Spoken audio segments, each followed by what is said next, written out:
Monica, Dee Benware. Welcome to Nature of Reality Radio. Great to see you again. Saw you on the Waves of Light, Brilliance of the Seas Royal Caribbean cruise that I was on.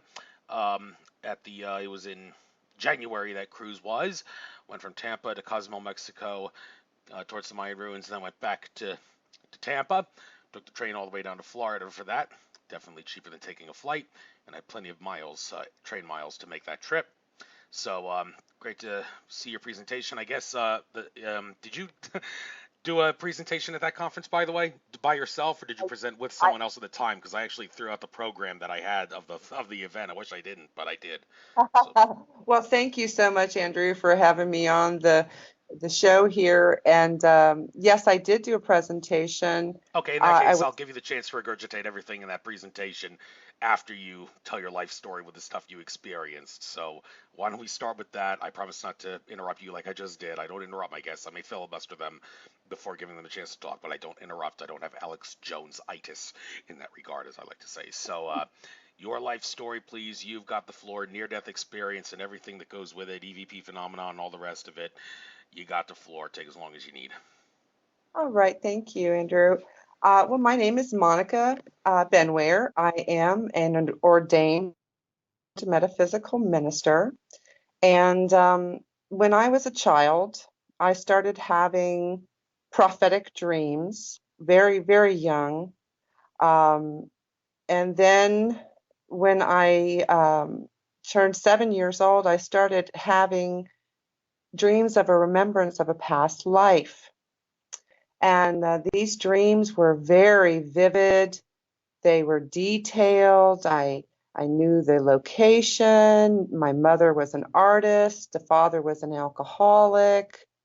And this little girl didn't look anything like me in this physical incarnation, but I knew in my dreams that it was me. And so I kept having these dreams over and over, and then eventually it came to the point where I relived the death experience. Now, I have to give a little detail here about the father being an alcoholic. And of course, anybody in an addiction is not really, not necessarily in full capacity of what they're doing.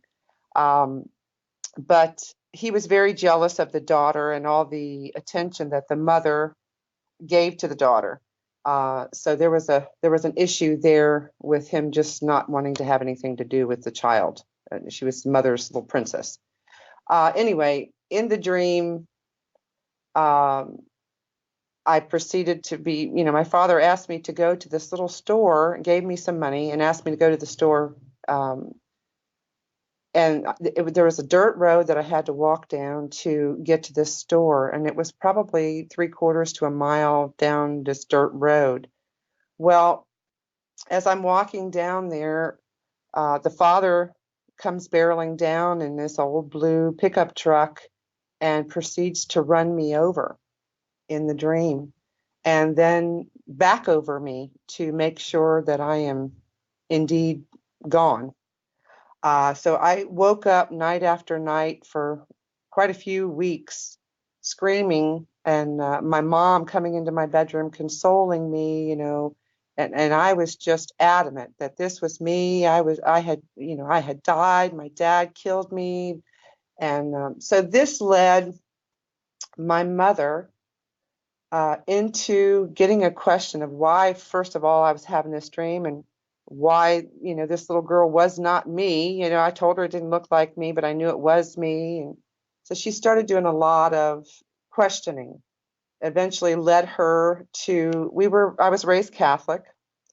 This eventually led her to a metaphysical minister in St. Petersburg who did a past life regression reading, and come to find out that this was my past reincarnation.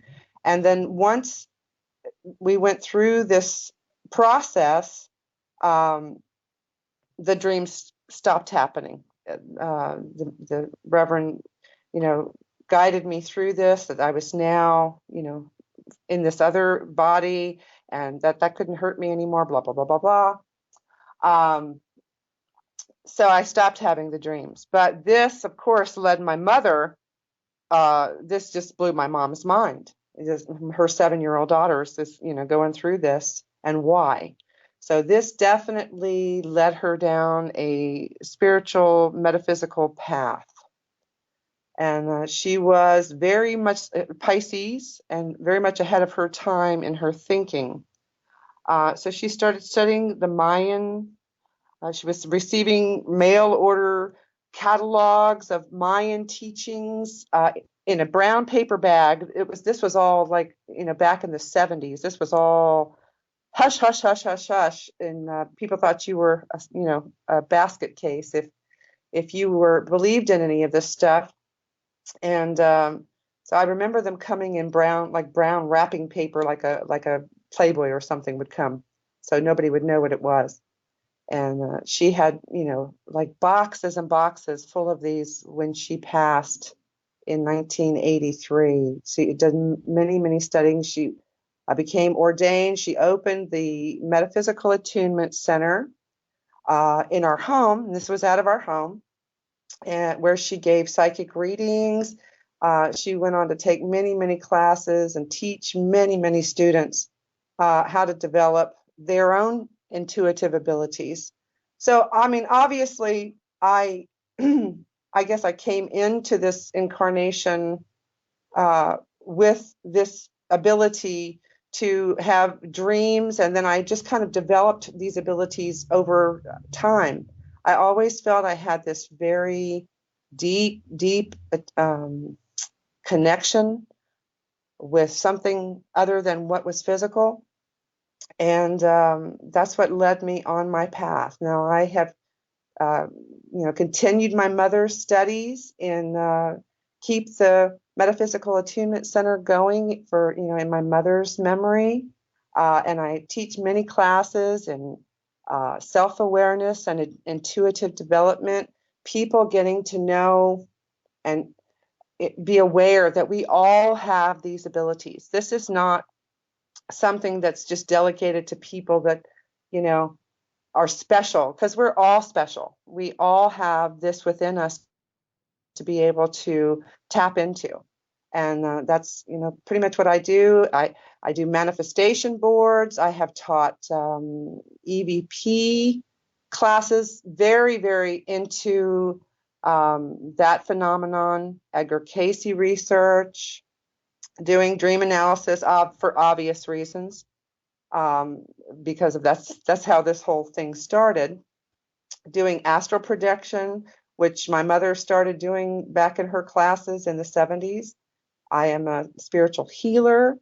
I have studied almost quite a few religions: the Druid religion, the Hermetic teachings of Madame Blavatsky, Egyptian magic. I am a high priestess in several covens and in open Sabbath rituals, and do full moon rites. I perform wedding ceremonies and memorial services. That's just, this is my life has been based upon service, and pretty much. Then in 1983, my parents both passed away. They were 13 hours apart. Now, I have to tell you that my mother's lucky number was 13.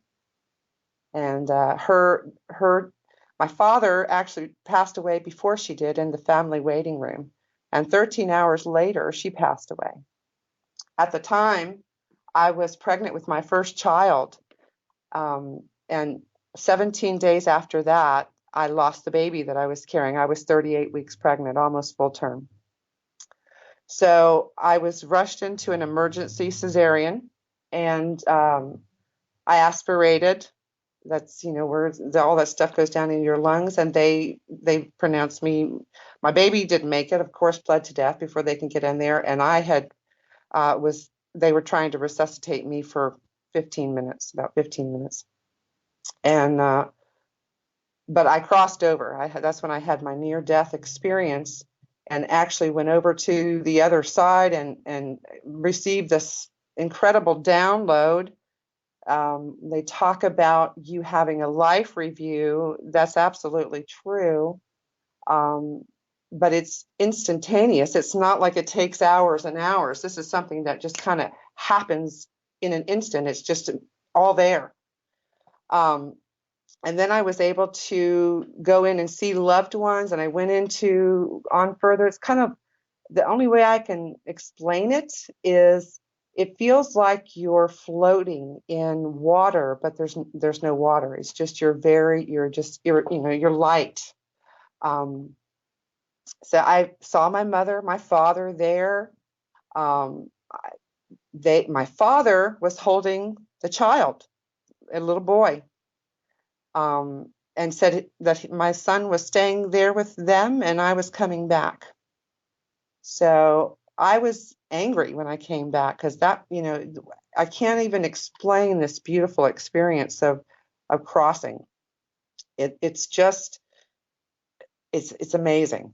I'm trying to elaborate on that experience in the book that I'm writing, The Process of Remembering. And this is about many, many experiences that we all have, with near death. I've talked to many people that have had these kind of experiences, and some of them are clients of mine.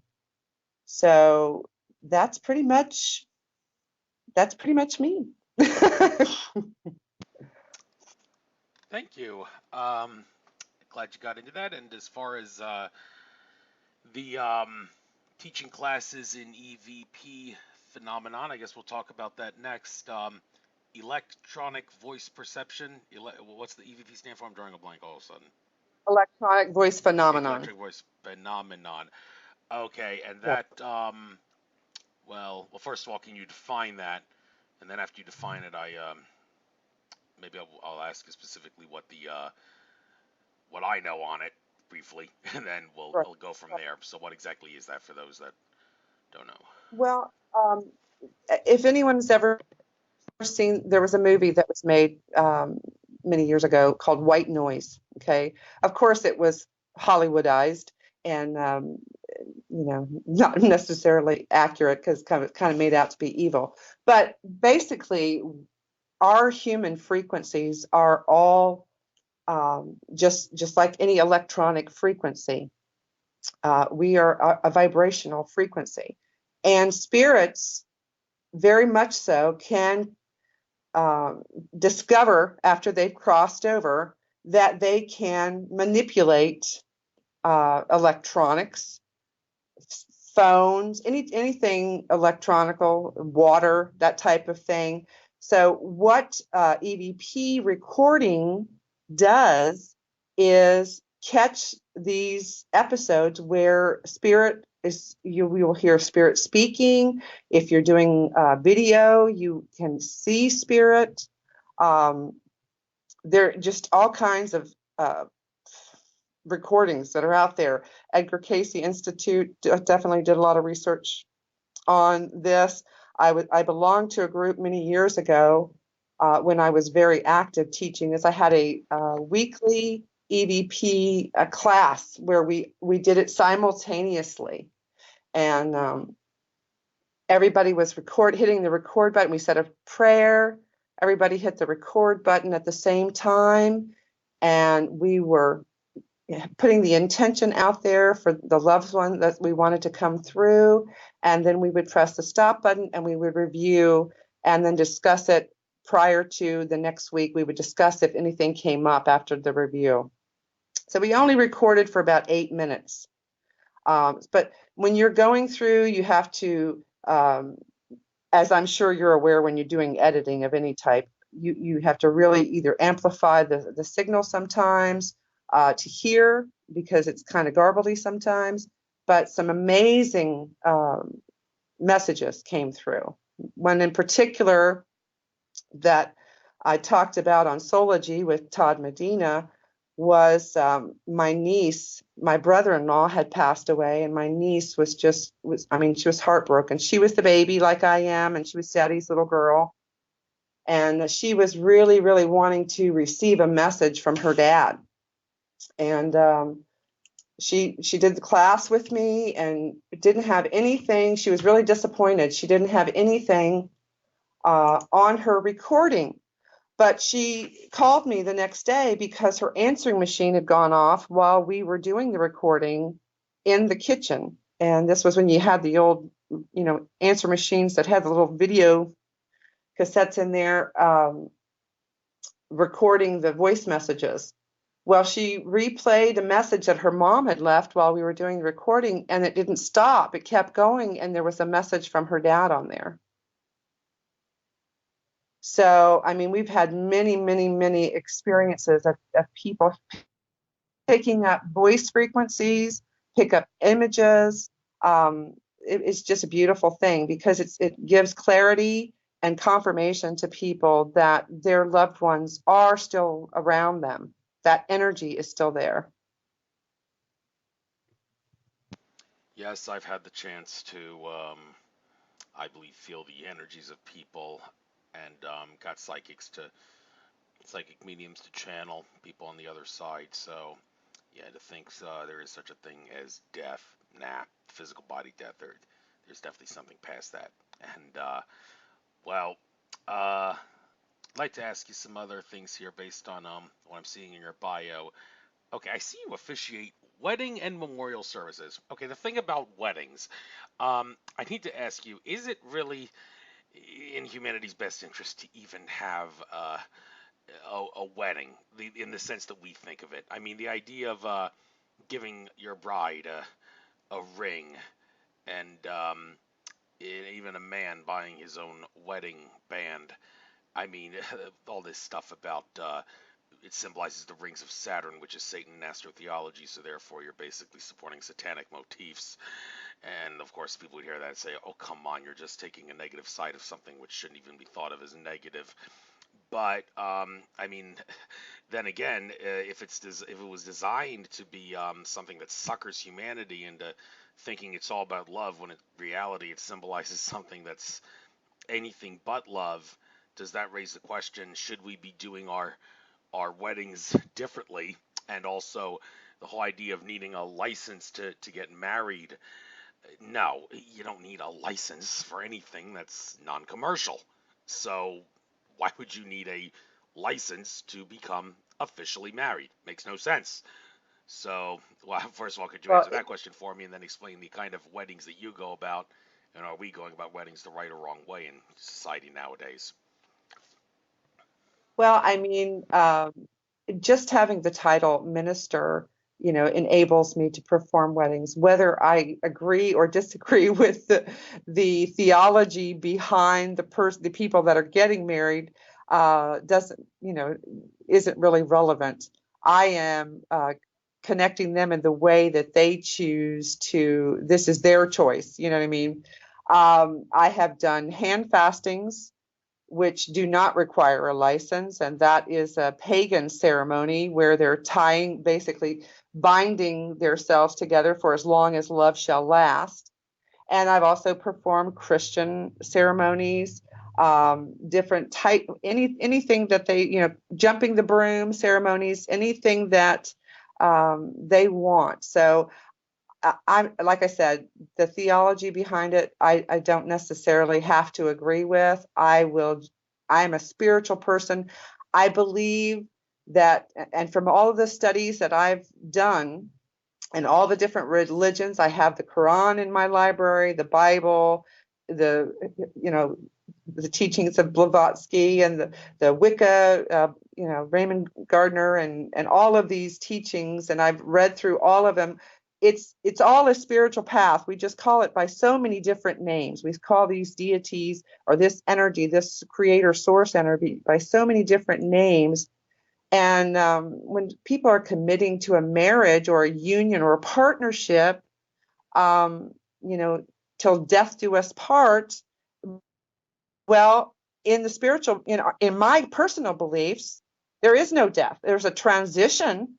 So, then you get into the whole immortality thing where you're devoting yourself for eternity. Are we going to resonate and vibrate with the same person for eternity?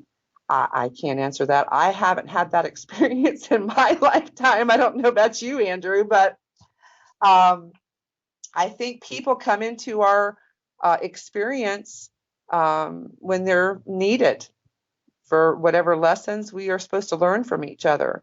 And so who am I to judge? I'm performing the ceremony that they want.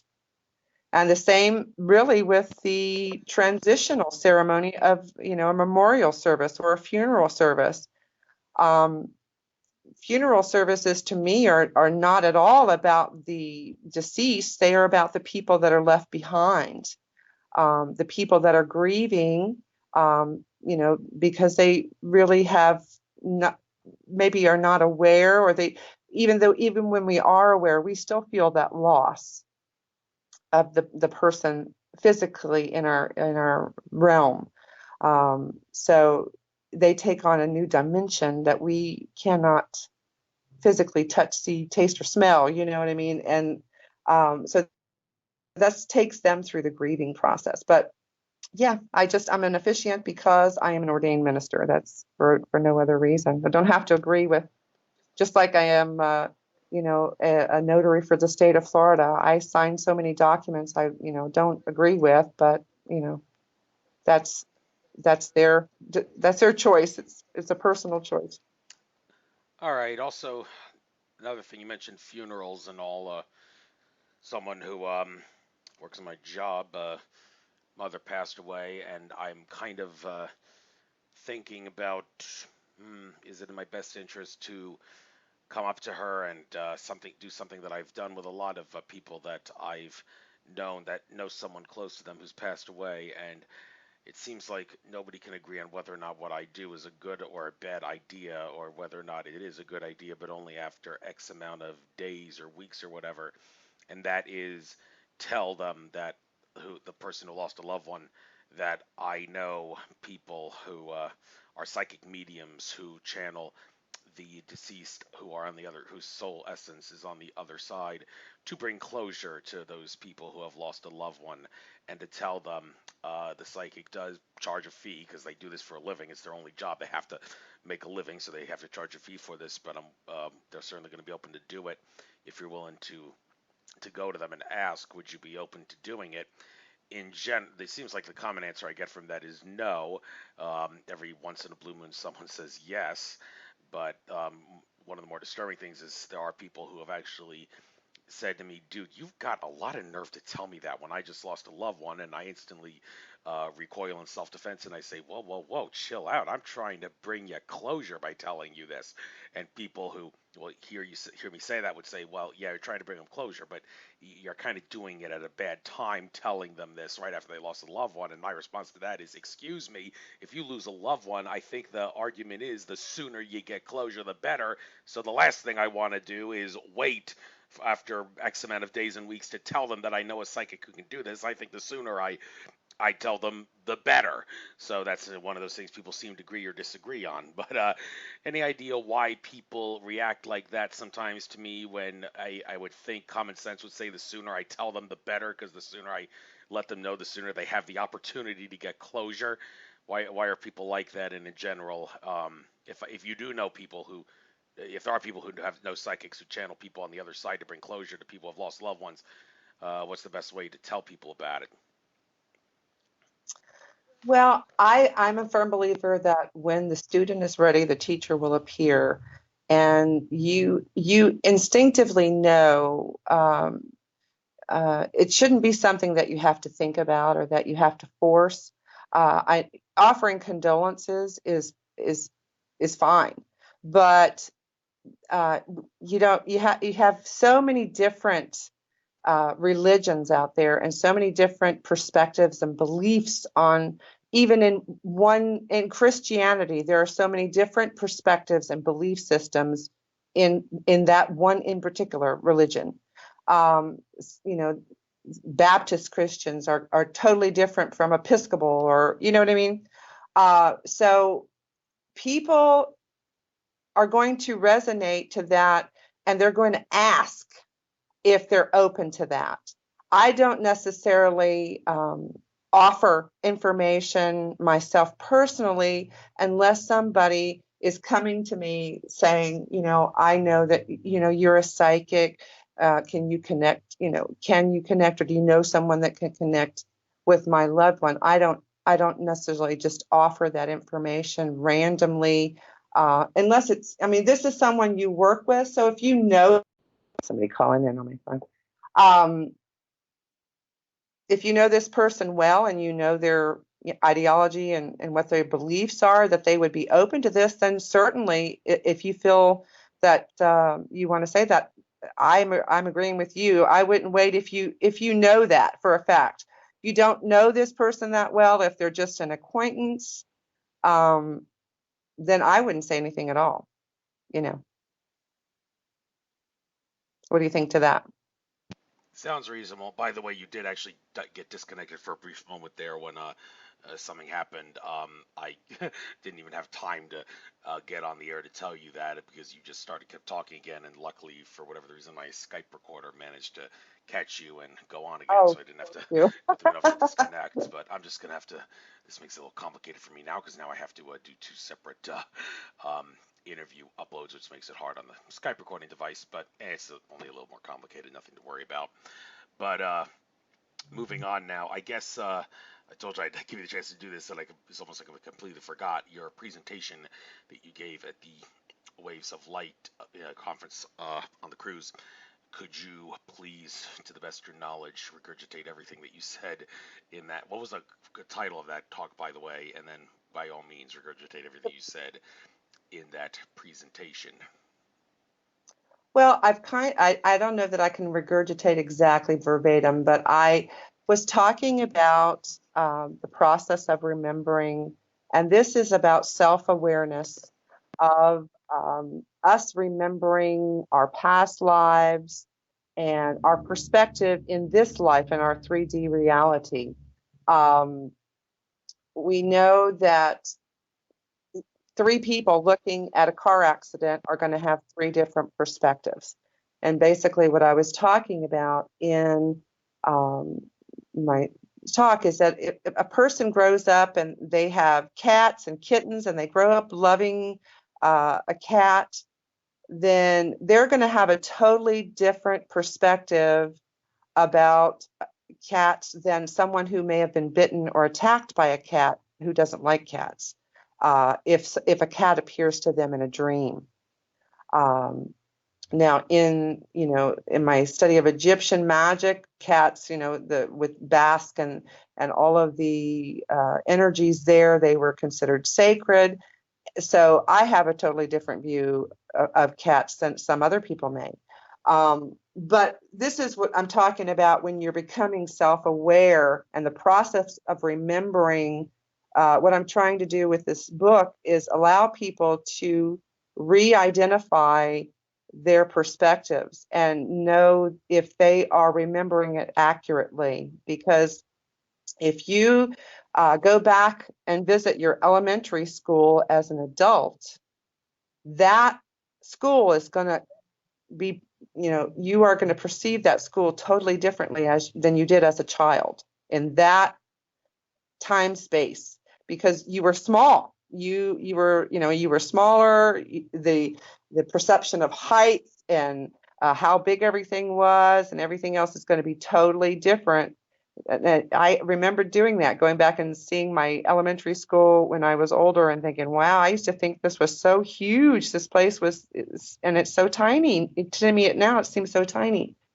That's what we have to deal with when we are trying to remember past lives or events, traumatic events that happen in our lives, to heal ourselves. So the process of remembering that I discuss is going, they talk about in China, Meng Pao, is that you drink the bitter drink where forgetfulness, where you don't remember when you come into a new life. So that it doesn't blow our minds, basically. But my contention is we only utilize, so they say, 10% of our brain. What is the other 90% for?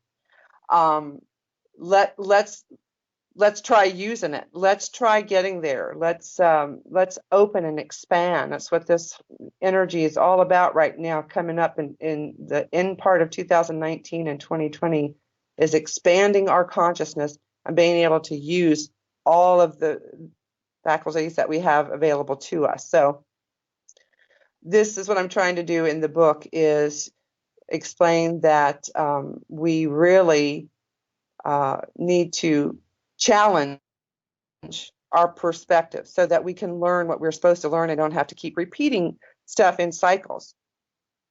And we can move forward and move past it, just like child abuse or anything else that we've experienced in this incarnation, in this life. We have to review it from a different perspective. This happened to us as a child. Many victims of that relive that over and over and over as that child, because they're stuck with the post-traumatic stress disorder. That traumatic experiences makes it almost embedded in their memory from that perspective. So you have to dig in there and reevaluate it from the grown person, the grown adult perspective now, and know that you were not capable of doing anything differently, and heal it. That's how we heal. That's how we move forward. And I definitely want people to be able to tap in to all the past life knowledge that they have within it. We all come in. There's many people that have past life remembrances, and the more I get into this, the more I'm discovering. And they bring in with them many abilities that they've brought forward from past lives, whether it be playing an instrument. You see these beautiful musical prodigies that, they just sit down and start playing and no one knows why. They brought that with them from another life.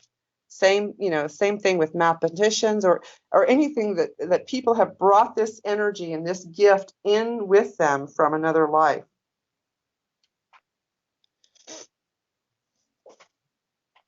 You still there, Andrew? Yeah, I actually heard noises. I thought you were actually getting a drink, because it sounded like you were getting a drink there and taking a break, so I Oh, wasn't speaking. But no, you were whatever that noise was. It's not important. So anyhow, thank you for getting into that a little bit and looking at your bio here. What else is there? Okay, Egyptian magic.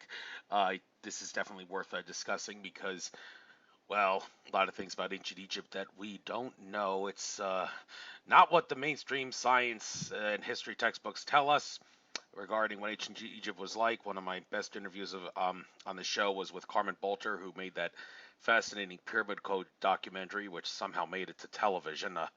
They certainly wouldn't want stuff like that. It talks about higher consciousness and alternate history on television, but she told an interesting story about how she got it on television, and it was a fascinating documentary. And of course, Egypt is nothing like what we're led to believe it's like, and a lot of the pharaohs and queens, Akhenaten, Cleopatra, and all the rest of them, well, not all the rest of them, but many of them were aliens to some degree.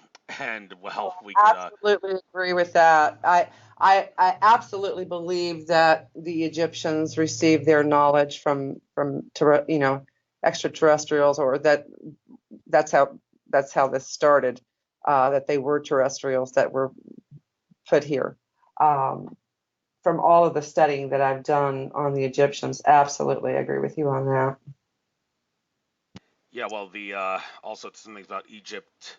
I mean, they didn't just have well, the idea that they could have built the Great Pyramid using what they had. They had nothing, because Robert Bauval, he's made it clear they didn't have the oil, they didn't have the pulley, they didn't have iron, they basically had nothing, right? One step out of the Stone Age. And that guy Edward Leeds Scullman, who created the Coral Castle in Florida, claims that he knew the secret behind how the Egyptians built the pyramids. But in a sense, that may actually be a little bit misleading, because I've also heard some other people say, like George Kavasilis, who had a past life from Egypt that he remembers pretty well. He said in some radio interviews that he was part of the group that came to Earth from Orion to create the pyramid complex to anchor the male energies of Orion down to Earth. And as far as how the pyramids were constructed, yeah, there may have been some truth to what people believed, like what Edward Leeds Scullman did regarding using bioacoustic technology to move the blocks and all, but it didn't have to be that complicated because it was actually an easier way to do it. According to George Kavaslis,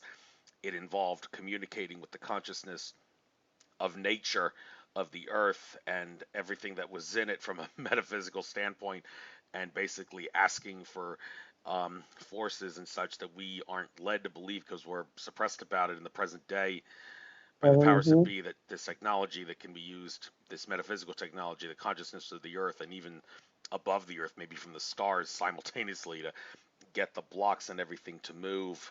And one more thing about Egypt that we're not really told about is how they, among other things, traveled. You got nicotine and cocaine in the mummies of Egyptians, and it couldn't have gotten there, they assert, with their ship technology, because that stuff from America. How did it get there if that stuff is native to America? Well, apparently they had some crazy technology that we're not told about that allowed them to travel the earth to obtain that kind of stuff. And of course, there are those hieroglyphs that appear to show tanks and helicopters and such, which I believe I've heard somewhere. If you walk by those in the when touring Egypt, they're basically going to instruct you not to bother asking about them. If anybody says, doesn't it look like a helicopter? They say, move along, let's forget about that, keep going. And okay, I've babbled long enough. What is it about the Egyptian magic that you know about that you're willing to share?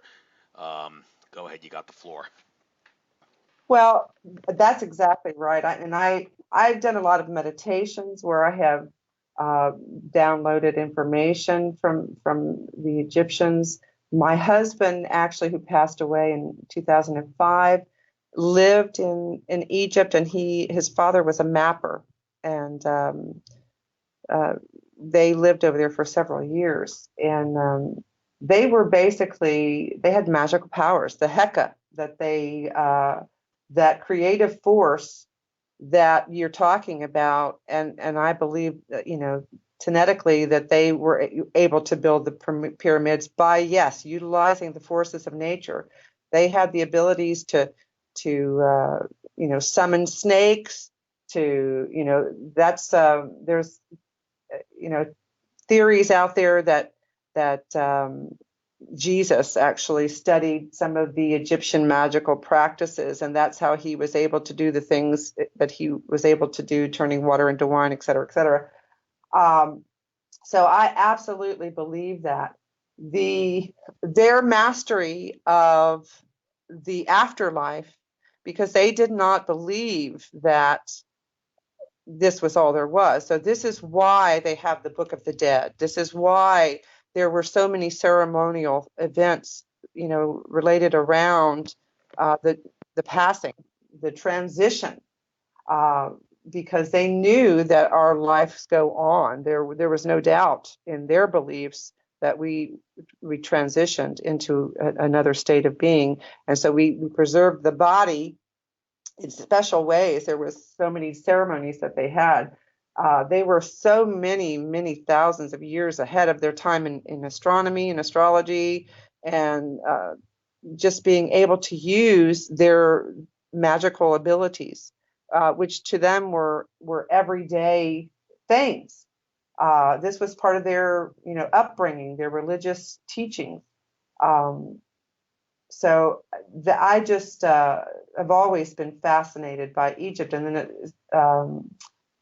the scarab, which is the one of their symbols of the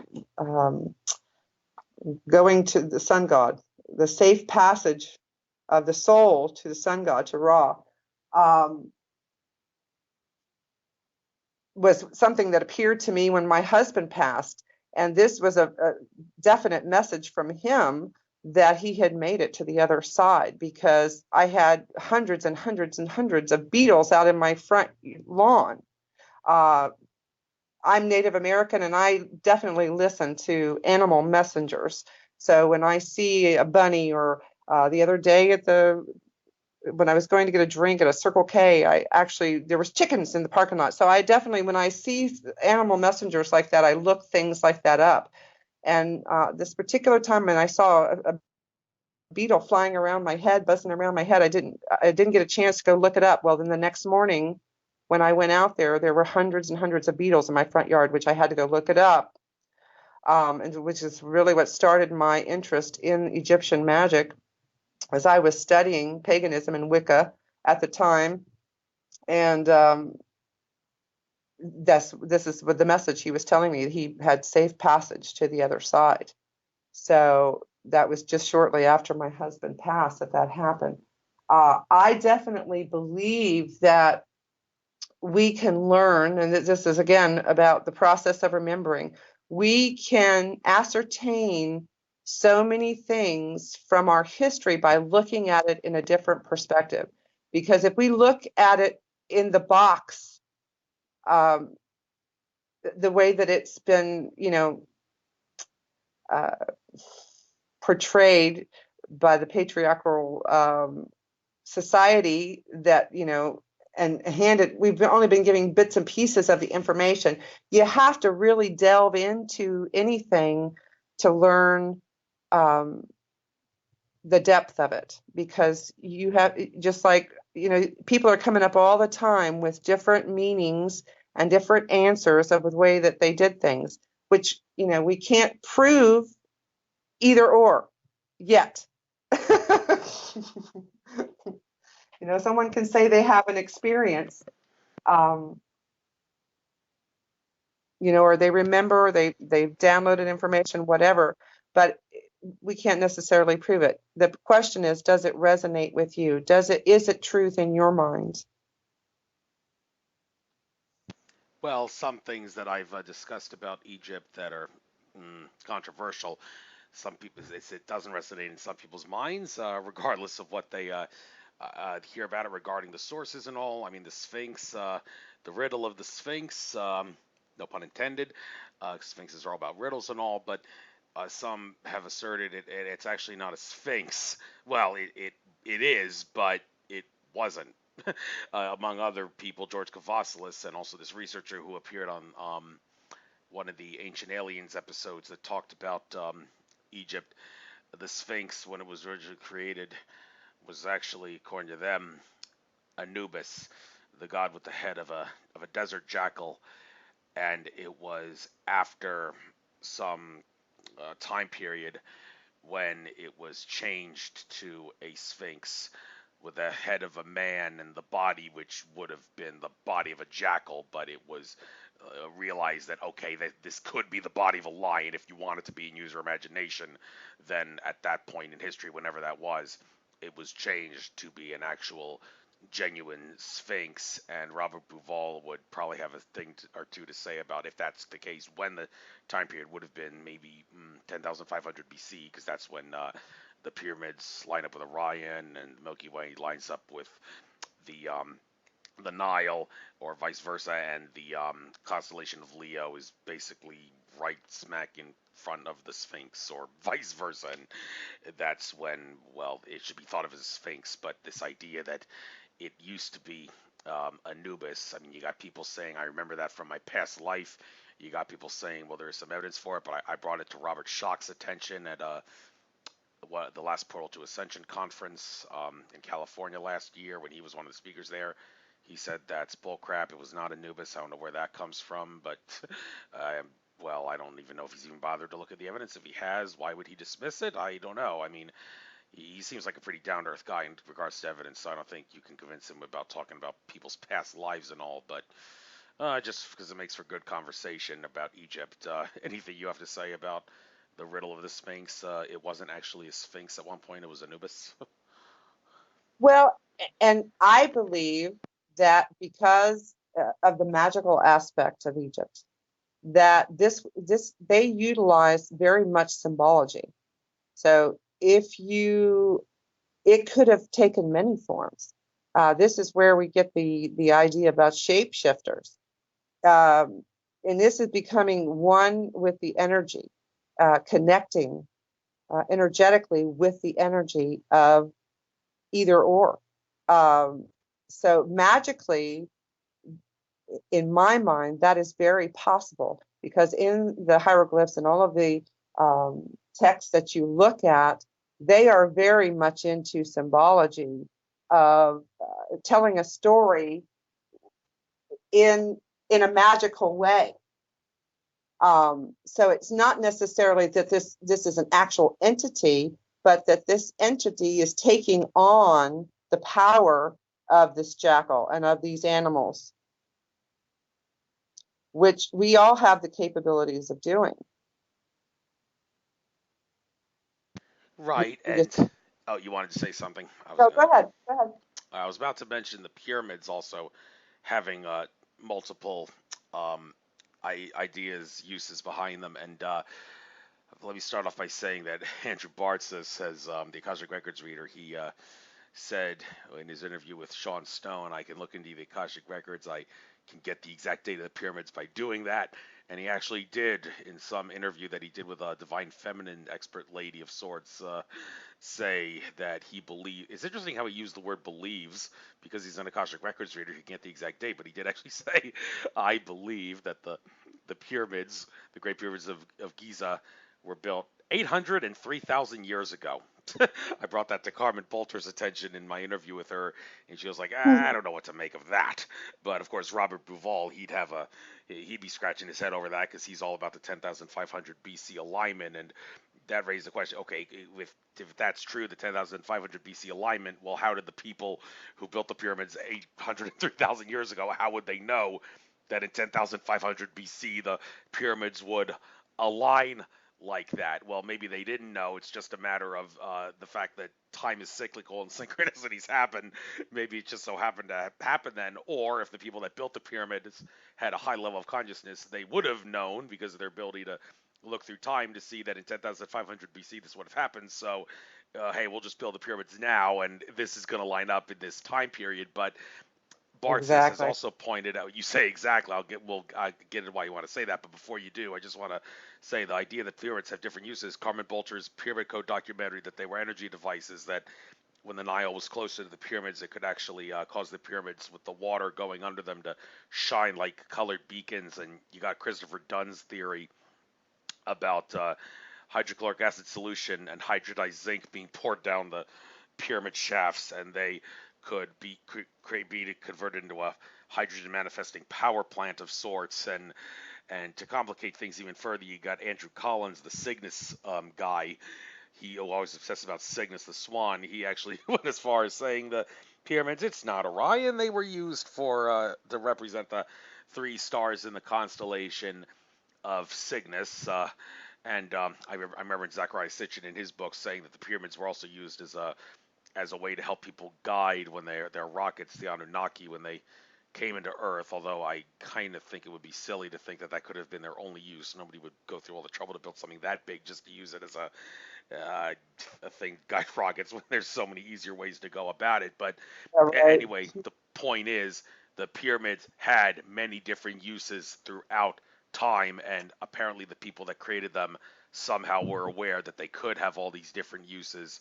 Well, if that's true, how is it possible that they knew? How are they aware that that would be the case? Where maybe Christopher Dunn and Carmen Bolter's Pyramid Code documentary and the other theories are all right, dare I say it? Well, the theories about the time travel, I'm right there with them because, like you said, I think they had very higher knowledge than we are aware of. Definitely.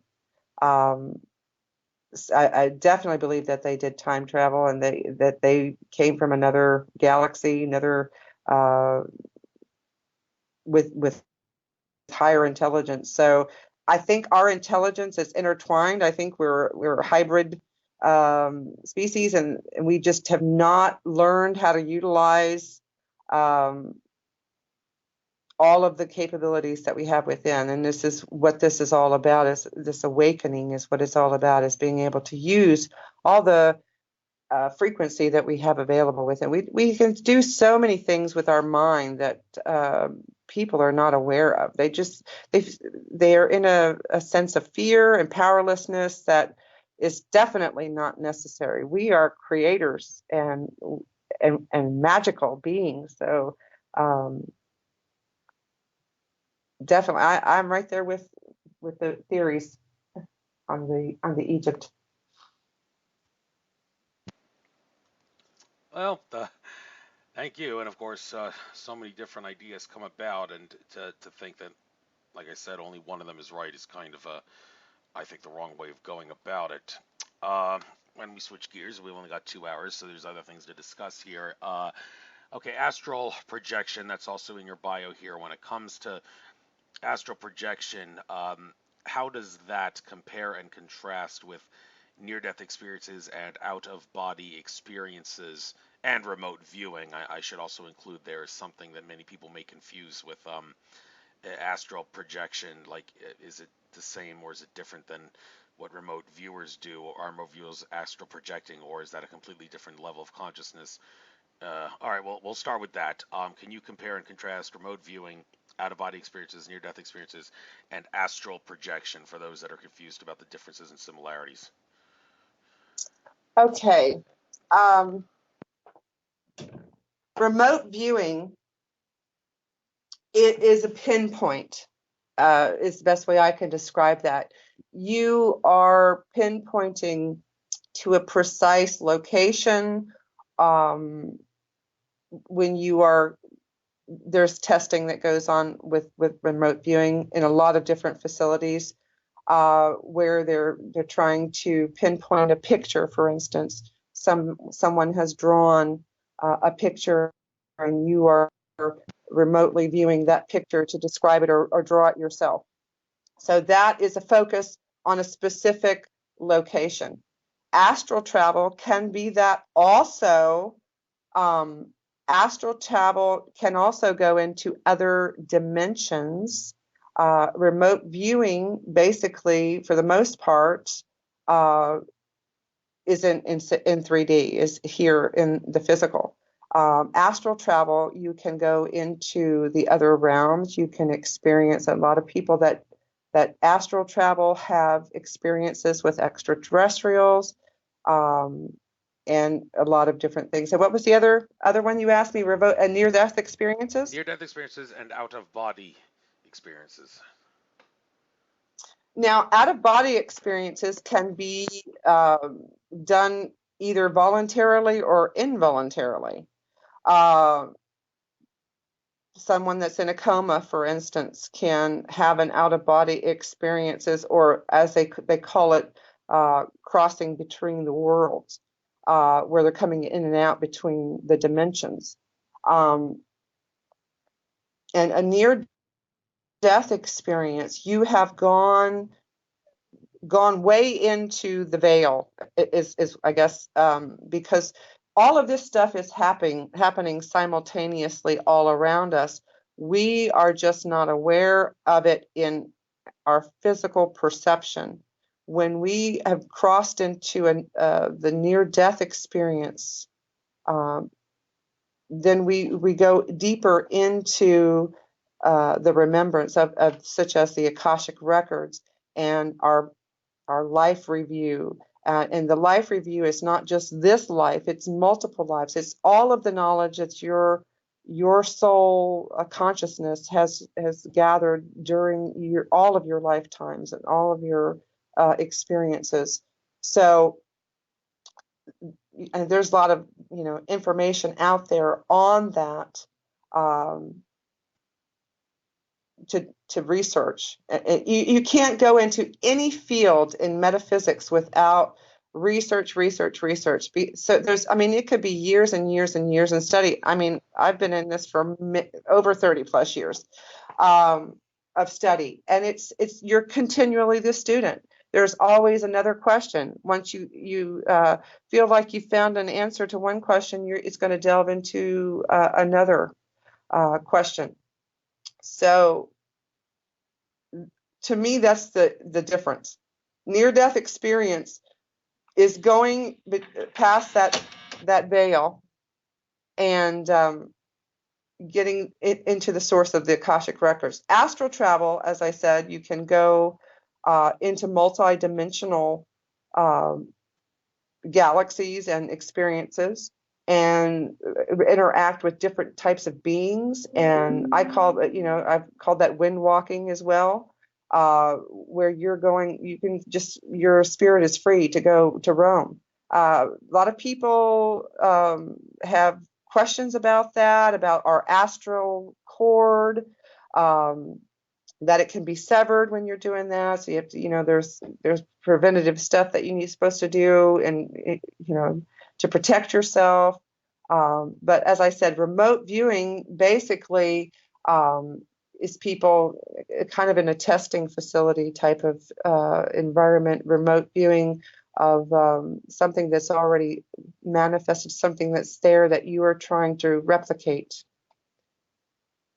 All right. Hope that answers. Yeah, well, the thing about remote viewing, you mentioned it's more 3D reality viewing. Well, actually, it's not really remote because everything's happening all at once, and it's not viewing. It's a perception of things that has nothing to do with eyesight. But the name's stuck, even though it's a misnomer. But the idea that it's only 3D. Like tuning into a radio frequency. Yeah. Right. You're basically tuning into the radio frequency of that thing, pinpoint, its focus, a pinpoint location.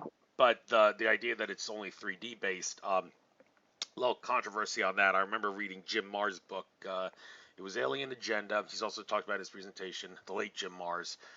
If only I could get him on my show when he was alive. But anyhow, Gary Cassidy thinks he maybe was murdered. But anyhow, he, in his book, Alien Agenda, had things on remote viewing.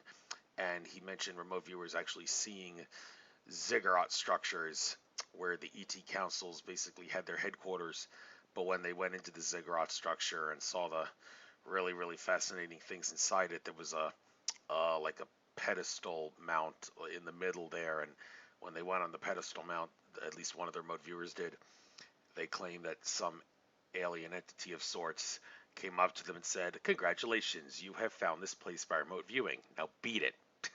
And well, okay, if it's only 3D based, then how could that non-3D based alien entity from a higher level consciousness have communicated with the remote viewer? I can certainly understand the ET would have known the remote viewer was there, because if they're higher consciousness, they have the ability to detect that. But if the remote viewer is only 3D based, then you wouldn't expect that they would have been able to view that extraterrestrial entity, or would they? Can you maybe explain that?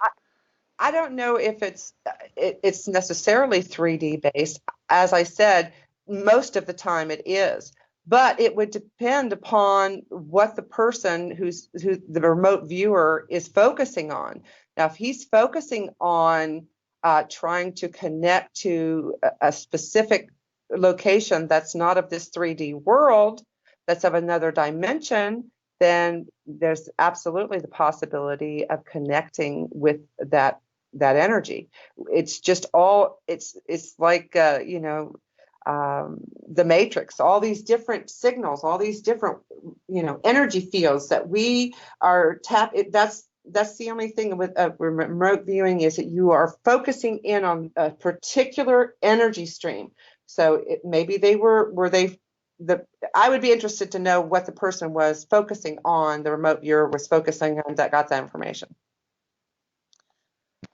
Okay, I said it was Jim Marrs' book, Ancient Alien Agenda, if you want to check that out. But anyhow, okay, I've read that book, but was he focusing on another timeline? No, I think it would have been present time for all intents and purposes, in our where the ET Council in question has their de facto headquarters of sorts.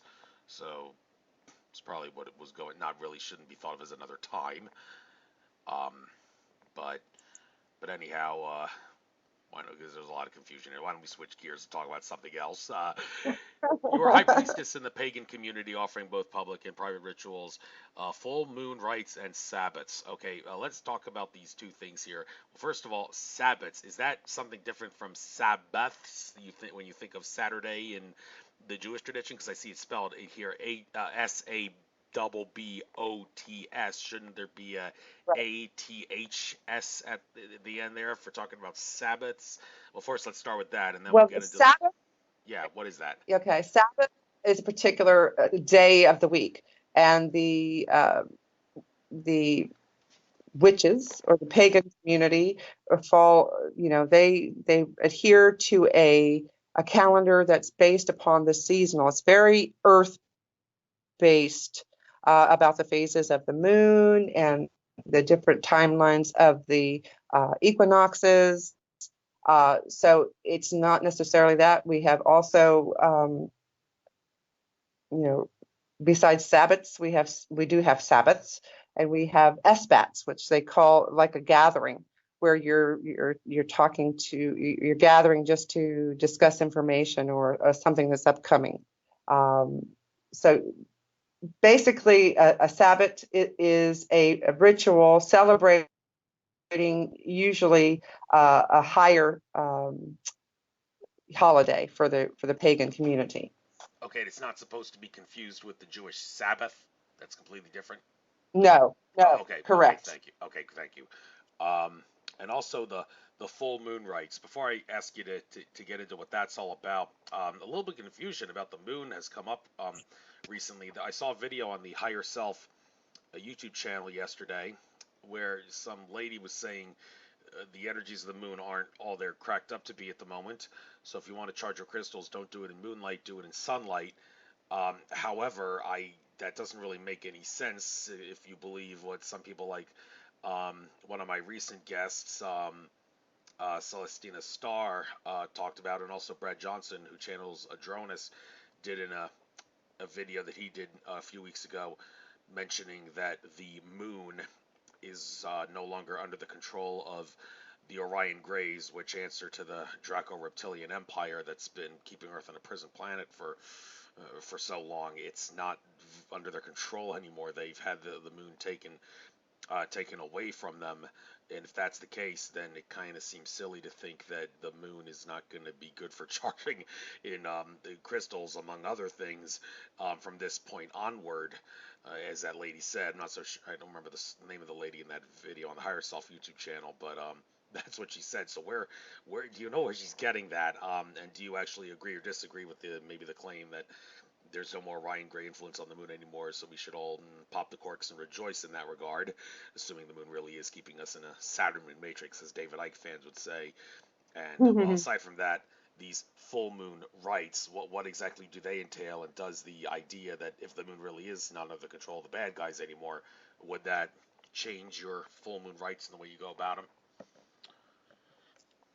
No, I wouldn't change. I mean, it's symbology. Again, anything magical is an enactment or acting out of your intentions. So when you're putting the intentions out there in a magical way, in a focused way, charging crystals or calling down the goddess, which is represented by the moon, then the energy and the intention is the magical part of it. That's what's charging. This is what affects people. There's people in psych wards and women going into labor. It's because of this pulling energy of the full moon. Our Earth definitely is attached to that drawing, pulling energy of the full moon, and that is what cleanses. This is a cleansing time. The full moon energy is a time of cleansing. And that's exactly what it does to the crystals and any magical instrument or intention that you put, in its light. All right, so could you do a quarter moon rite or a new moon rite? And does the fact that not all the moon is in light that we can see, would that change the nature of the ritual? Or do you think if it's not a full moon rite like the one you do, it's kind of in a sense, a bit of a waste because you want it to be full when you do whatever you do during it? Well, no, there is what they call the black moon, which is the new moon, and people do that. It's just the phases of the moon and how they affect us, how they what we are bringing in to our being. So new, that's what it's talking about. Black is doesn't reflect, it absorbs. So what are you bringing in? The new moon brings in, the full moon releases that energy and expands it. So you can do a new moon ceremony to let go of things and change energy. So it depends on what phase the Sabbats fall in too. Like the different the wheel of the year, they fall on all of the holidays. You have Samhain, which is October, Halloween, in traditional ideology. Then there's Yule and Imbolc and Ostara and Beltane and Litha or Lanasa and Mabon. They all fall around the time frames of the planet. So this is, again, all of the study of the pagan is all related to the magical connection between the earth and all entities of the earth, all beings of the earth, and how that relates to us. And we are affected by all the different phases of the seasons, and not so much here in Florida. I mean, we have pretty much two seasons. We have 2 weeks of winter and summer. Right. That was a joke, but Well, okay, but interesting. You mentioned seasons. I was talking about this with one of my previous guests about like what really causes seasons. They say that it's the fact that the Earth is tilted on its axis, but I can't help but wonder if that's kind of a mainstream science lie because, well, first of all, it has been said by some that the idea of a planet has to be in a Goldilocks zone to sustain life is bullcrap. Stars are not powered by nuclear fusion; they're really electromagnetic and scalar energy. And the planets, well, the stars can be thought of as hotspots on a universal web of electromagnetic consciousness, scalar energy, and the planets and moons can be thought of as cool or lukewarm spots on that same web, and the energy is transferred across the web, allowing for life to exist on a planet no matter where it is in relation to its home star. And if that makes you think, okay, then the idea that a planet has to be close to the sun to be warm and far away from the sun to be cold, well, no, that's not true. Then that means that the idea that the part of the planet that's tilted towards the star is going to have closer to the star is going to have summer, and the part that's tilted away is going to have winter, and the fall and the spring are at the midpoint of that when like the equator part is directly in line with the star. Well, no, that's just what mainstream science led us to believe. And to complicate it further, I've even heard people say that what the climate of a planet is directly related to the consciousness of the entities on that planet. And many of the stars that out in our galaxy and the rest of the cosmos that have life, the temperature, the climate on that planet is one season throughout the year, and it's very bearable and normal for all intents and purposes because it's like no hotter than 78 degrees in the day and no cooler than 57 degrees at night, basically, and seasons don't exist. And well, does that make sense to you that that's the way it would be? And if that is how it is, does that mean that just by expanding our consciousness on the earth, we can make it be one season, and we can prevent ice ages from happening if we wanted to, and we could even go as far as if Yellowstone were about to blow and destroy the earth with a supervolcano eruption, we could use our consciousness to prevent that from happening and save us all just by using our consciousness to do that. Do we have that ability? I think absolutely we have that ability. I think that's one of the reasons that this is happening right now is that, they're talking about the global warming and all of that kind of thing, and all the pollutants that are being put into our water sources and things that are happening is definitely changing our environment. We've got the fires going on down in the Amazon because they had no rain. This all has to do with the velocity and the energy that resonates on our Mother Earth. This is a living being, and the energy that's on the planet is definitely has the ability to affect this, our Mother Gaia. So absolutely, I believe that we have the power to do that. Well, I think it makes sense we have the power to do that too. Also, the extent to which we are willing to use it is another thing, and well, that's something for another conversation, I think. Let's move on to some other things here. Um, Something that I was thinking about that I wanted to touch on. Oh, yes. Some of the things in this last paragraph here, your bio on your site. Um, Wiccan and Hermetic teachings and philosophies. Well, first of all, let's talk about Wicca. A lot of people see that word Wicca, they think witch, they think black magic.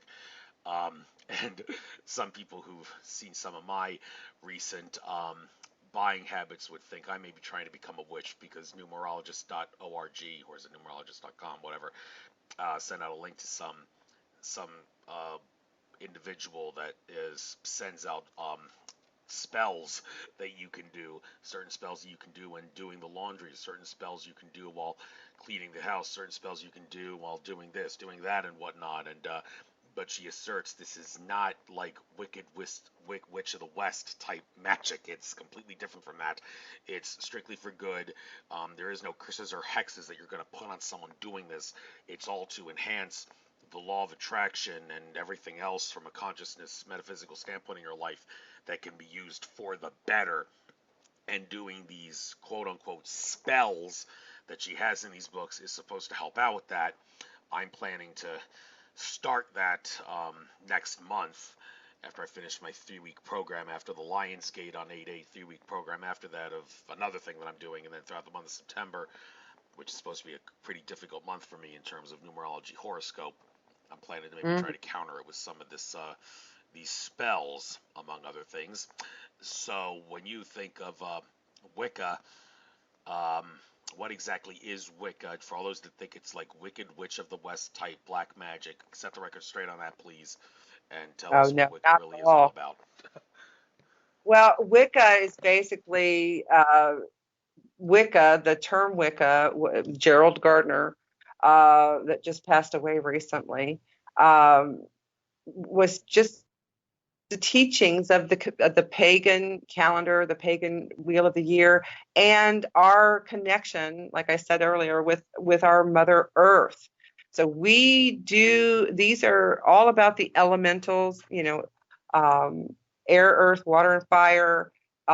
And spirit is also one of the elementals that we connect with, that energy of the god and the goddess. It does not have a sex. It's a combination of the two. It's a complete balance. And this Wicca is definitely not black magic. It's not anything. That's one of their philosophies, is do as you will and it harm none. This is for your benefit, for your betterment. As you said, your manifestation with the law of attraction. You're putting the intentions out there through whatever spells. Now, I was brought up Catholic, so I was always familiar all my life with in Catholic Church, the priest comes through with the sage. They come through with they anoint you. You are given the wafer, the body of Christ, that type of thing. So there's a lot of ritualistic things that go on in all religions. So the ritual itself and the enactment of doing, lighting a candle and putting your intention in that candle, and the element of fire intensifying that energy, it is really what this is all about. This pagan beliefs is that we are magical beings. We all are creators. We are co-creators. We're magical beings, and that we can put our intentions into a candle or a spell, with herbs and natural things, and manifest that for our highest and greatest good. Absolutely. Not anything. If you do anything for harm for someone, that the teachings behind this tell you that it will backfire. It's like instant karma.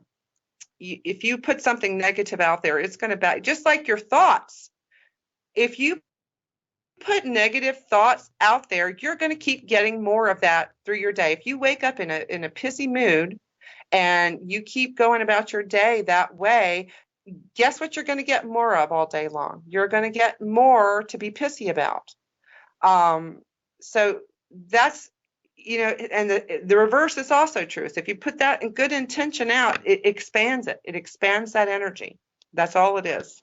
All right. Well, I need to stop you right there for a moment and ask you if there is an exception to that rule when it comes to people, and I kind of do fall into this category, and Alex Jones of InfoWars certainly does, people who like to be mad, because when they like to be mad, it's not being mad at other people to make other people feel miserable. No, it's the act of enjoying being mad, because that feeling of anger really helps you propel forward for the sake of, it seems counterintuitive, but suppressing fear and expanding love by using that anger in you to, well, like getting an iceberg off you if you really need to vent up some anger. Or when I was on the track team in high school, the coach always taught us scream and shout at the top of your lungs. Envision yourself being angry when you throw that shot put at the end of your throw. It's not a throw, it's a shot put. Throw, you'll break your elbow and it'll hurt like a bitch. But the sound of being angry is gonna help get some distance on there. It helps you in that regard. One would think, okay, well, if that's the case, then is it really that crazy to think that someone who likes to be mad for the sake of using it as an energy burst, if their intention, and the important thing here is intention, is to suppress fear and spread love and put a stop to the bad guys, then enjoying being angry is okay. I've heard differences on this. What do you think about it? Well, I mean, from what you're explaining to me, you're not really angry. You're using this as a motivator. It's like the victory wail of the warrior, when they've completed, a task, that yelling, that yippee yippee yip. That is to me not a negative energy. That's a victory roar. So if you're utilizing it in that intention and that focus, I don't see anything negative about that at all. All right, makes sense. Although some people so this lady Simona told me, who I was a guest on my show, said you got a lot of unicorn energy in you, Andrew, but your enjoyment of being angry is kind of being a hindrance to manifesting in to your best of your ability. So, I mean, there's a lot of research and understanding that probably should be done on this to see if being angry for the sake of being a motivator is the best way to go. I mean, if it bleeds, it leads, they say, and if you like being angry, then, well, you're leading by bleeding, so to speak. But I guess it depends on Well, I mean, anger or failure, all of that stuff can be a great motivator. We if you keep falling down off a bicycle when you're first learning how to ride a bicycle, you get really ticked off. I remember my first day riding a bicycle. I came home, skint knees, bruises all over me, but the sun was down and I was not going to get off that bicycle till I had conquered it. So in essence, like you said, this is conquering fears, overcoming fears. So if you're utilizing in that respect, I don't see any negative things about that. It is the momentum behind the intention. So if your intention is, like you said, not to piss anybody off, but to motivate you, then there's nothing wrong with that. Fair enough. All right, moving on to another thing here. Next to the Wicca thing is this, Hermetic teachings and philosophies. Now, Hermetic, that I believe comes from Hermes, the messenger of the gods in Greek mythology, also Mercury in Roman lore. And it's all the way back to the Egyptians. Imagine yes, that. yes, and is Tehote, and I didn't say Thoth, I said Tehote because there's no th sound in ancient Egypt. It's really Tehote. He the Egyptian equivalent of what Hermes and Mercury were to the Greeks and Romans respectively, and if he was, maybe, well, can you name some other god figures in other religions that would have been the same equivalent, and then we'll go from there regarding some other things about the Hermetic teachings. But I just want to clear that up, like relations with other gods. Well, and as I said, all of my studies have made me come to the conclusion that we call these deities, these energy, by all these different names. And it's a frequency. It's an energy, and it's called by many, many different names. But it's the same frequency, same energy that we are resonating with. So this is what I've learned from Madame Blavatsky and all those Hermetic teachings. This is what took me back to the Egyptian teachings and the magic. Through all of this energy is all back to our own divinity, our own connection with those deities. So symbolically, here we go again. It's a full circle here with you can call it by whatever name. There's hundreds of them out there, and in Egyptian magic, one deity can have 4 or 5 names. Right, and also this is the Emerald Tablets we're talking about here, the Emerald Tablets of Tehote, regarding the Hermetic teachings. Is that where it comes from? The Emerald Tablets, mainly. The Emerald Tablets. Yeah. I'm familiar with Madame Blavatsky. Familiarize me with you talking about the Yeah. The Emerald Tablets. Yeah. Yeah. All right. Well, that's just a transmutation. That's all that is. In the Hermetic tradition, that's it's really unknown. The Emerald Tablet's unknown. Okay. That goes back to more Atlantean roots, I believe. Yes.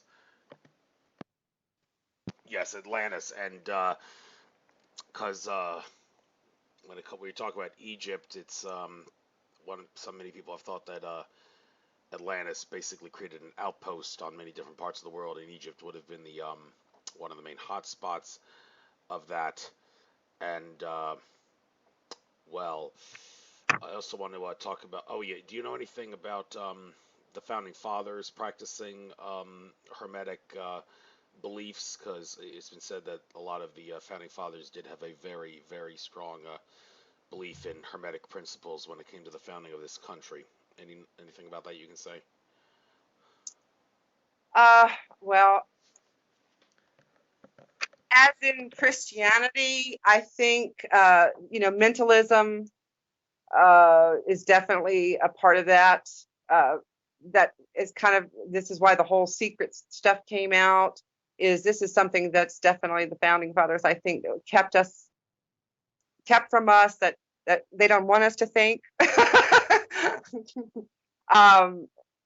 The principle about as above, so below, this is going back again. The Hermetic teachings goes back all the way to Atlanteans, and even before that, in the Lemurian times, where the polarities and the dualities in nature, and everything vibrates and everything's in motion. So all of the Hermetic principles, I think, were suppressed by the founding fathers. Absolutely. Suppressed by them. Okay.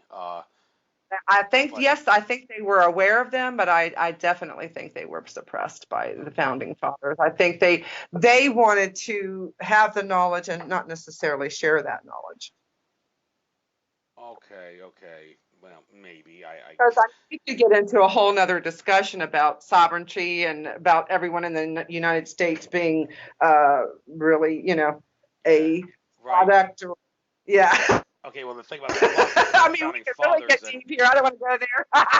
Well, yeah, but it kind of goes without saying. There's a lot of controversy regarding the the founding fathers and whether they should be thought of as heroes or controversial figures. And people like David Icke have kind of caused a brouhaha among those in the American patriot community with the nasty things he said about the founding fathers, claiming that they were, he basically seems to insist that they were in on the conspiracy to use the American Revolution by the Illuminati as a way to convert America from a prison with bars nation into a post-1776 prison without bars nation.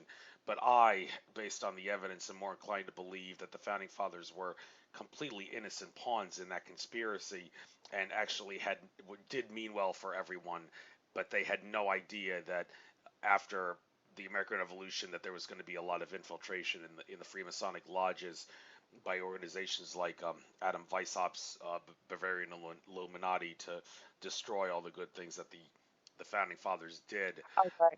But you're basically suggesting that the founding fathers, they would have preferred that. Well, it kind of makes sense. A lot of them being Freemasons, which is supposed to be a secret society, not because people don't know about them, but because they don't know what goes on behind the closed doors when the society has their meetings. That's why it's secret society, and they certainly wouldn't want that stuff to go out there, not because they want to hide from people. They actually, founding fathers certainly would not want people to think of hiding things as a sin and all, but they would certainly believe that people can't trust each other if they can't hide from each other, but they have their reasons for not wanting these things to come out, because that knowledge could go in the wrong hands and such. So, but like you said, that's another.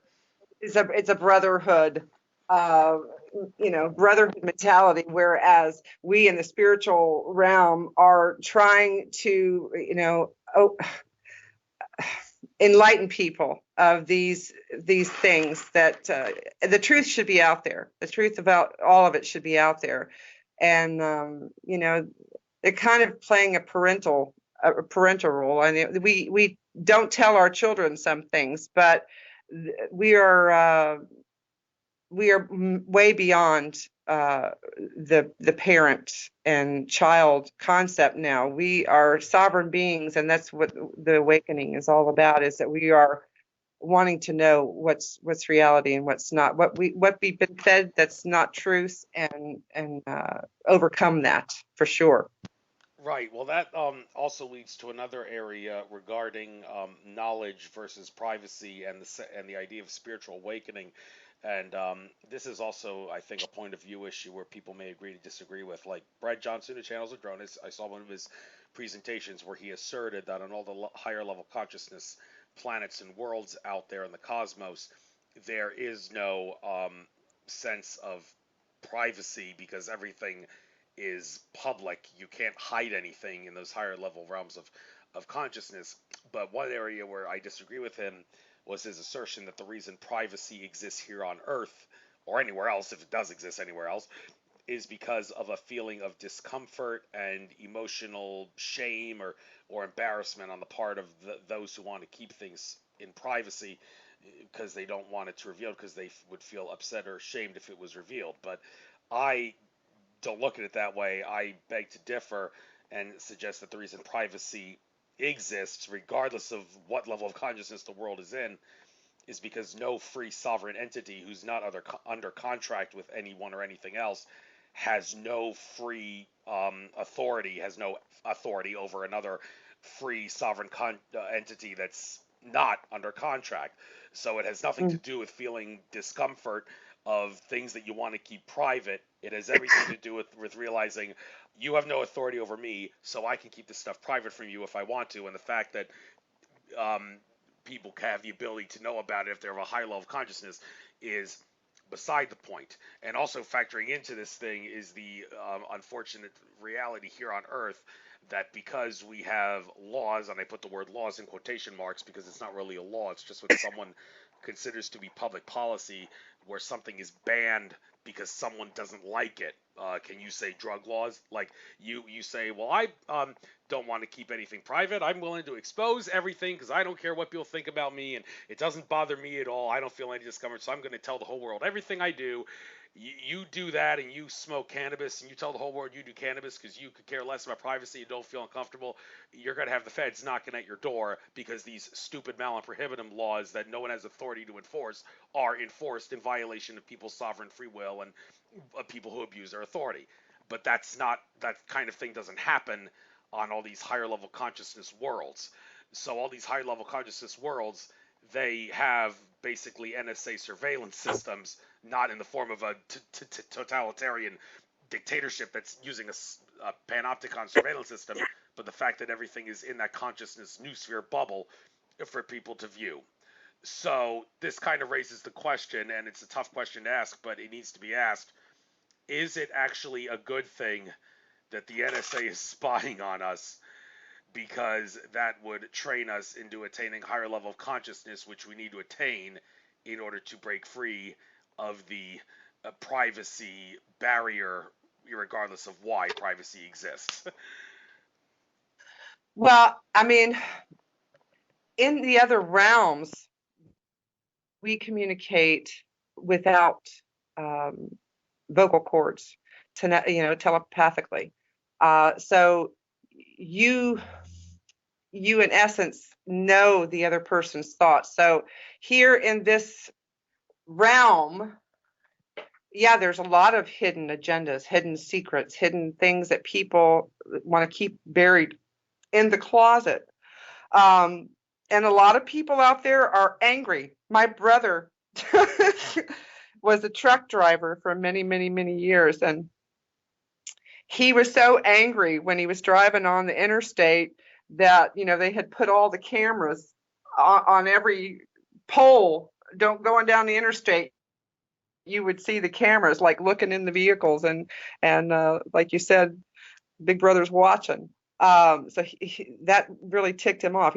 He wanted to keep that level of privacy, and we have to be truthful with ourselves, and bring out these things that are keeping us in fear of not being able to verbalize or don't want other people to know. So none of us have a perfect life or have not done anything wrong or that we may be ashamed of in our lives, but being able to face it and deal with it is what brings it out of fear. So it's having the courage to bring that out and express it. That's what about getting into this truth consciousness is all about. Is there's no shame in admitting that you're not perfectionist, and that all you can do is try better today. Today's going to be a better day. Yes, I did this in my past. I'm not proud of it, but unless I said in the other realms, there is no judgment. And this is the problem here. And this is, if things come out, then there is judgment, especially if you're in a certain stature in a career or anything like that. A lot of companies, even before you go in to get a job, they will, look at your Twitter account, your Facebook account, and make sure you're not into any kind of controversial stuff before they will hire you. So yeah, it's a lot about judgment. So we have to get rid of the judgment basis behind things before we can reveal our truths, I guess. Yeah, and I guess maybe on a related note of sorts is the judgment that comes from having different philosophical ideologies. This is the last word mentioned in your bio here, philosophies. I have heard some agree that or disagree with the claim that philosophies are bad because, according to, well, among others, Akashic Records reader Andrew Bartz has stated that the reason philosophies were created on Earth, it was for non-good purposes in the slightest bit. The idea philosophies are really not things anybody should be looking at or taking up, because it does actually cause a my tribe versus your tribe mentality, or specifically my philosophy is better or more appropriate than your philosophy, and that is, well, not good at all in regards to expanding consciousness. So this world, would assert, would be better if philosophies were never created. But again, that's kind of a glass half full, a glass half empty, I should say, attitude, some would assert, because there's a lot of good things that can come from taking up Well, philosophies. The same true with religions, but what do right. you have And to say I'm about that? philosophies. I think, in our educational system, that philosophies and the religious, uh, all of the religious doctrines should be part of our history lesson. It's not about, because the deeper that you delve into them, the more they interweave and become like bits and pieces of a puzzle that all go together. They fit together. Okay, so you think he's kind of pessimistic. Bartzis is saying that the world would be better off without him because all it does is my tribe versus your tribe. Well, of course, like I said, the same thing could be argued with religions. Andrew Bartzis has also said there are definitely lots of benevolent entities getting involved with religions to make sure that it doesn't create things out of whack and cause different people of different religions to wage war with each other simply because they think their religion is better than the other person's religion, and they start acting like hypocrites and be violent over benevolent religions. So you got to have the good entities come in to make sure that that doesn't happen. So Well, yeah. Yeah, right. just So like I said earlier about the process of remembering the book I'm writing, that's part of the equation there. Is even in a particular religion, you are going to have, every person's going to have a different perception of that religion, and even though they have principles, they have doctrines and everything else, their perceptual reality of what those represent is different. exactly, and another thing regarding different perceptions, I see chakra and aura balancing. Okay, people who have listened to my show for a while are know where I'm going to go with this. Picking on someone who I referenced earlier in this interview with the Egypt stuff. George Kavasilis has caused a lot of controversy among the chakra experts and researchers with his claim that we would be better off without chakra knowledge and wisdom because, as he asserts, the idea of chakras, even though it is definitely true in regards to understanding the nature of reality and how reality works and all, and in this construct and all, in the end, it was really created as a consciousness suppressing mechanism during the downfall of Atlantis and possibly Lemuria too, when those civilizations were collapsing at around the same time of the collapse. The chakra thing was instated to keep people from realizing their true infinite love unity potential, and George Kavasilis believing that or asserting that will say that you should just dissolve all your chakras into one. He dissolves them into the heart because he believes you always go with the heart's essence. You can't go wrong with the heart. And he's often said try to downplay the third eye idea, saying the third eye is in your head, which is your mind. They want to control your mind. So, I mean, the third eye can do a lot of things for you, but in the end, it's better to not go with it. Now, my biggest issue with him and that idea is that he's um, missing out on all the fun and the spice of life that is variety, not being willing to use different chakras and as a way of understanding reality and going about life. Because I mean, if he can go with the heart all the time and not get bored, more power to him. I've said many times. But again, he's missing out on all the fun, I think, and the variety. And well, why not use other chakras? I mean, they're there. They're how reality works. What harm can it do to try to understand reality better by understanding different chakras? And some have um, Greg Prescott in my interview with him when he said he doesn't really want to go with that route either that George does. He even went as far as saying if George has actually dissolved all his chakras into one, he would not have an aura anymore. Well, I can't help but wonder if you may know the truth behind that, considering that you wrote chakra and aura balancing. Is that true? That if someone gets rid of their chakras, or not gets rid of them, combines them, dissolves them all into one, they won't have an aura anymore? And if so, what's the science that can explain that? That um, I don't know that that's possible.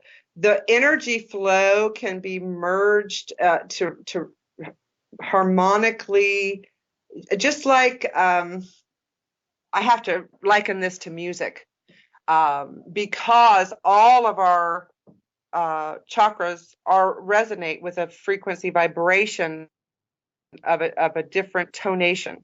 So yes, they can all harmonically attune to a frequency, but like you said, you're not getting all of the spice of life that way. And originally there were 11 chakras in the soles of the feet and in the palms of the hands, as well as the other 7 that we are all familiar with. And in grounding to the earth, which we all should be doing every day, and in connecting with spiritual realm and the crown chakra, we know that when this is in flow and our aura is illuminating, like, huge entity around us, that it's a beautiful life expanding experience. So assimilating these all into one, I don't know if I agree with that. Like you said, I think that the love space is beautiful, but to be in harmony and balance and to resonate all at the same time. I've always been into music my entire life, so I definitely want to go with that feeling. Yes, and in general, if someone does a chakra balancing on you, I've received several myself, um, from people that do it by like standing around me and doing some sort of a healing and all at some of the spiritual and metaphysical centers that I go to in my area.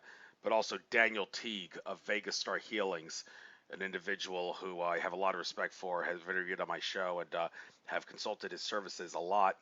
He does chakra activation and balancing, having the ability to activate chakras that are not spinning but weakly, and even ones that are flat out energetically blocked.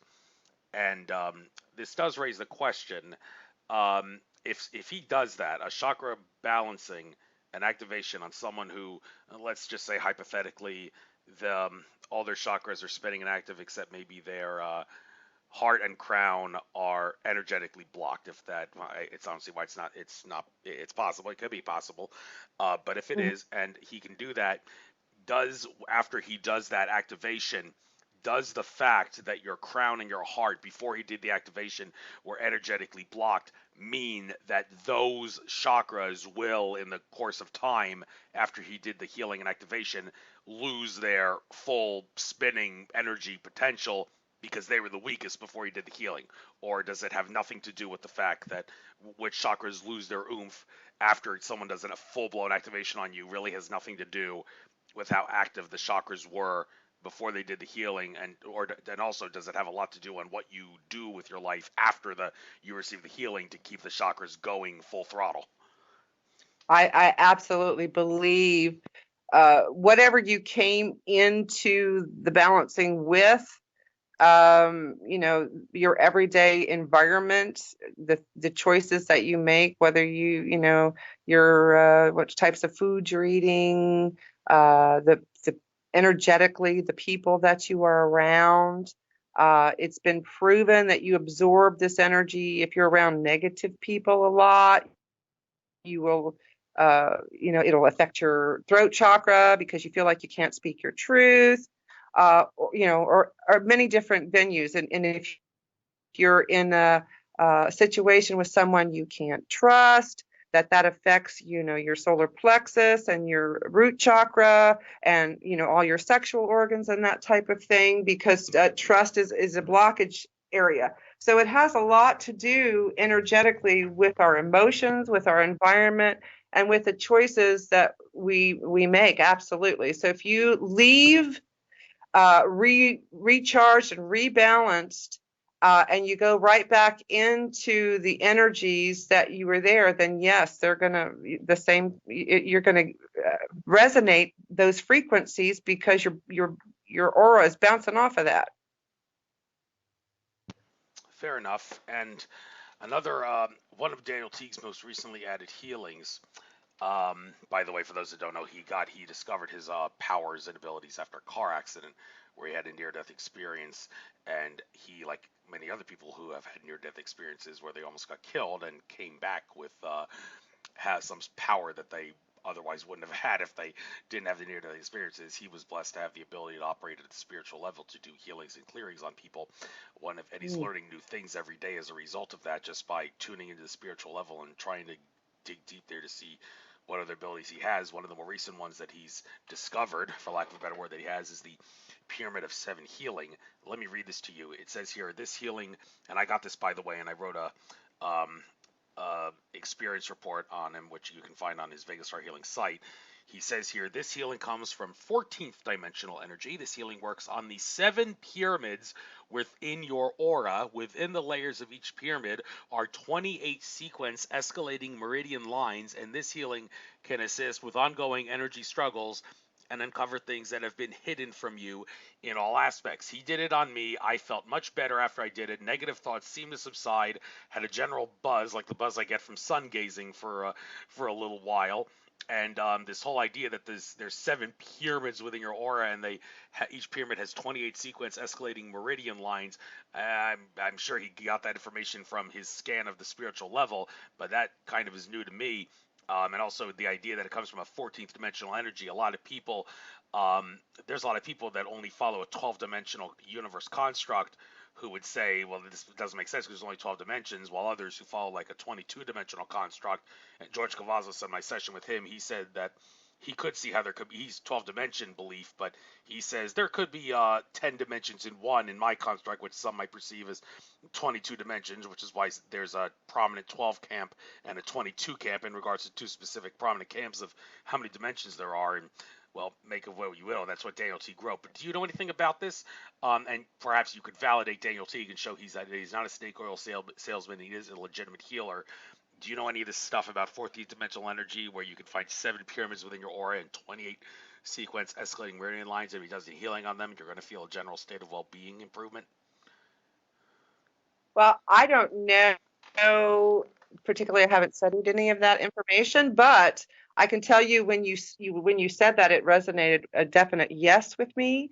Now, Dan and Brinkley, who had a near-death experience by being electrocuted through a phone line, talks about the healing chambers and the pyramids and the spectrums, the different spectrums of color would correlate with the mathematical equations that he's talking about. So that definitely resonates with me. I definitely feel like there are more than 12 dimensions. Absolutely. And I think that we're only just touching the surface of all of this. So this information is coming to us as we can assimilate it and take it all in.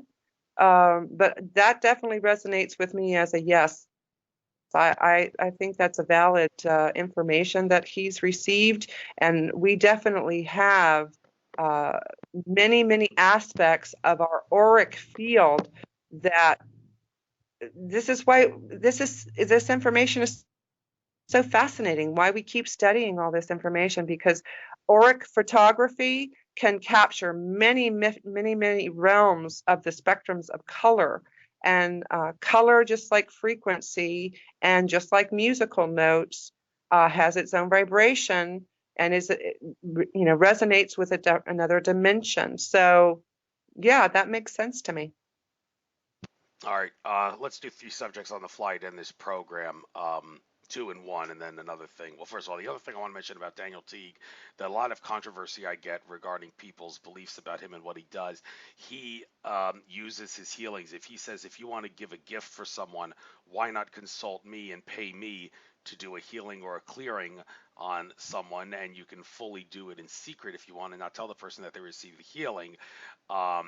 And a lot of people who have heard that say, well, I can't imagine how Daniel Teague is not faking what he does, because I can't imagine that he can do something like that on someone without getting permission first. But when I asked Daniel Teague that very question, speaking to him over the phone not that long ago, his basic response was, no, everything is infinite consciousness. I am you, you am me. I operate at the spiritual level. There is no privacy when it comes to the spiritual level. Therefore, I have the ability to do this healing on someone, regardless of whether or not they give me permission. And the fact that I am doing it for the highest good benefit means that I am not creating any bad karma for the person that I do it on or myself. So the universe is in no way going to take away my power, even if it turns out that the person, if they find out that I did the healing or clearing on them, does not approve of it. Nothing bad is going to happen to me or them, because we're all infinite and there is really no privacy. So what do you have to say about his response there? Well, I don't know about you, but I personally have sent out healing and prayers for people without their knowledge. Definitely someone in a deep depression or someone battling drug addiction. I've seen transformational changes happen with those, intentions put out there into the universe. So I absolutely agree. We are one energy, one consciousness energy in different perspectives, just like we're talking about the spectrums of color and the particles of an atom. We're all intricately interwoven. So if you are protecting and sending healing and raising the vibration of someone else, I do not think that's a bad thing, whether you get their permission or not. Some people in a depression don't know what's best for them. Somebody that's, in a pity party, or because they may be diagnosed with oh, well, I just, you're diagnosed with cancer. Well, I just want to die. I don't want any healing. I don't want anybody to know about it or whatever.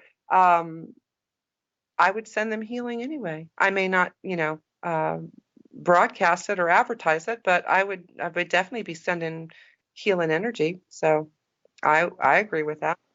Fair enough. I don't think he's going to have any negative connotations from that. I don't think so either. All right, we got about 5 minutes left. Quickly kill two birds with one stone here regarding your knowledge of Native Americans and Druids, because I see that in their bio here. Fascinating Ancient Aliens episode on Druids not that long ago, talking about how the Druid thing, which many people think of as being on the British Isles, has manifested to America and lots of other parts of the world for that matter. And also Native American wisdom and teachings may not be strictly American on the American Western Hemisphere continent. It could have spread to other parts of the world and vice versa. So Native Americans and Druids, what can you tell us about their knowledge and wisdom do you feel is worth knowing about? Well, I mean, in 5 minutes, I really, I don't think I can elaborate too much other than the Druid. It all interrelates. Druid beliefs and principles are all interrelated with magic, with Celtic beliefs. There's a lot of controversy around the tectonic plate that crossed America, and that the Native Americans were, of an Asian descent or other descent. All of these things, in my studies, I have come to believe they all resonate and come back around to the same thing, that we are magical beings. And this is what the Druid, beliefs are. It's calling upon the magic. They utilize a lot of music, which I totally resonate with. That is the healer of the world. Vibrational frequencies and musical tonations, I believe, are great healers. The sound of the bagpipes, the sounds of the harp, all of these different energies. Native American beliefs resounded around drumming, and that rhythm that resonates within our being and our belief. It was all about the tribe, about interconnectedness and helping each other. This is why, I've gotten into all of these studies, because this is my belief. We are supposed to be one family, one helping each other, and, for the highest and greatest good of all of us. And we'll be doing in the conference in January, the Waves of Light conference, we will be doing a Native American sacred Mother Gaia drumming ritual that will incorporate a lot of tonation energy for healing in that. Very, very powerful. A lot of trance-like states can happen when we are in that circle. So I'm hoping for some beautiful, beautiful energies. But like I said, if you start studying one teaching or one philosophy, it will overlay and interrelate and go into another one. They all connect. They all interweave. And that's why I have studied so many different ones, because I couldn't believe how similar they are, and just how they, call them by different names. They do different rituals, but it's really the same principles. It's the same things. It's getting our connection with our higher consciousness and our magical abilities. Indeed. And with that being said, we've reached the 2-hour mark, so almost reached it. So why don't we take the last couple minutes here? Why don't you get anything you like out, and also your website, get that out, any contact info you want to get out, future events, you mentioned the conference, anything else, make a sales pitch out of your work if you want to. Let's close this out. Great interview. Oh, thank you so much, Andrew. I really enjoyed talking to you. You're a wealth of knowledge, and I now you've got me on a tangent. I'm going to be going. I'm a great fan of Zechariah Stitchin, and all of these teachings, and supposedly I believe he's kind of channeled some of these books. But the thing that I would like to get out there really is. Connect with each other. If you want to connect with me, I would love for you to look me up on Facebook. I'm Monica Dee Benware. And I have the Facebook page, the Metaphysical Attunement. It's just Metaphysical Attunement Center. I do cards of the day every day. Every weekday, I should say. I don't do that on the weekends. I might have my grandsons at home and it's too noisy. But Monday through Friday, I do the cards of the day. So come and see that. Come the Waves of Light conference. You can go to wavesoflight.org and check out the information for the conference, which is going to be at the Lido Beach Resort in Sarasota, Florida, January 17th through the 19th, 2020. Some amazing speakers, some amazing energy that's going to be there. Just the food's included. It's going to be amazing. So that's pretty much it. Look me up. Say hi. Thanks. Maybe I'll run into you. Won't be able to go to that conference, but I'm sure at some other event, maybe in the future, we'll run into each other and all. So it was great having you on, and namaste. Enjoy the rest of your trek to infinite consciousness. Best of luck to you. Good luck at that conference and everything else that you do on your trek to infinite consciousness. Take care. Namaste. Pleasure, Andrew. Thank you.